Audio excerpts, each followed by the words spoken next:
Welcome back, everybody. Get ready, because today's deep dive is going to be a little different. Ooh, different how? Well, instead of diving into some, complicated research paper or a news article, we're going to explore a children's story. A story. That sounds fun. What's it about? It's about two friends, a super cool snow maze, and a challenge that'll make them think extra hard.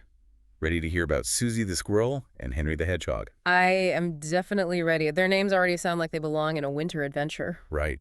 Susie, all quick and nimble like a squirrel, and Henry, bundled up and cozy just like a hedgehog. Perfect. So picture this. Susie and Henry wake up one morning and boom, there it is. A giant snow maze right in the middle of their town. Whoa, a snow maze. Talk about a winter surprise. I bet they were super excited. Oh, they were absolutely thrilled. We couldn't wait to get in there. And, being a little competitive, they decided to race to the center of the maze. I love a good friendly competition. I bet they took off running right away. That's what I thought, too. But get this. They hit a dead end almost immediately. Oh no, a dead end. I can imagine how bummed they must felt. Right.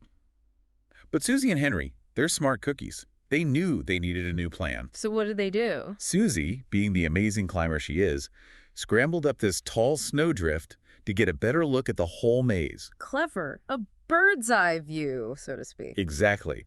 And while Susie was doing that, Henry grabbed a stick and started drawing a map in the snow to keep track of where they'd been. Teamwork makes the dream work, as they say. They even started looking for clues within the maze, like big piles of snow, thinking those might show where the dead ends were. That's smart thinking. They were using their brains and not just their speed. Exactly.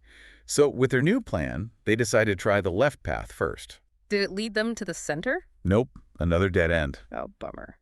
But they didn't give up. They tried the right path this time. How'd that go? Well, it started off okay, but then poor Henry tripped and fell right into a giant snowdrift. Oh, poor Henry. But I bet the snow was soft and fluffy. It was. And Henry, always the cheerful one, decided to make a snow angel right there. I love that he turned a little mishap into a fun moment. He definitely knows how to make the best of any situation. And guess what?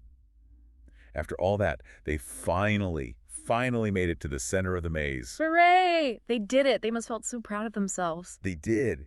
But then they kind of looked at each other and realized something pretty important. Uh-oh, what was it? They needed to find their way OUT in the maze. Oh, no. That's almost trickier than getting to the center sometime. Right. It could be like solving one puzzle, then getting another puzzle on top of it. So what did they do? Well, thankfully, Henry, he remembered those footprints they made in the snow earlier. Ah, so they could retrace their steps. Exactly. They carefully followed their footprints, and step by step, they made their way back out of that twisty, turny maze. What a clever solution, using their own journey to guide them back. They were feeling pretty proud of themselves. And you know what? When they came out of the maze, they met the snow maze maker himself. Wait, the snow maze maker, who was that? It was a wise old owl. An owl. That makes perfect sense. Wise and watchful. Right. And the owl told Susie and Henry that he was so impressed with how they solved the maze. He said they used their brains, not just their speed, and that's what made all the difference. What a great lesson for all of us. Sometimes we need to slow down, think things through, and use our smarts to solve problems. Exactly. And you know what? Susie and Henry were beaming with pride. They left that snow maze so happy and excited, and they even made a plan to build their own amazing maze next year. Wow, building your own maze? That sounds like so much fun. I bet it will be filled with all sorts of twists and turns, and maybe even some secret paths. And I bet there'll be a few snow angels along the way too, thanks to Henry. Definitely. Well, what an adventure. Susie and Henry showed us that with a little teamwork, some creative thinking, and a sprinkle of fun, we can overcome any challenge. And it's a perfect note to end on. So listeners, what kind of amazing maze would you build? And what clues would you hide inside? Think about it and let your imagination run wild. See you next time for another deep dive.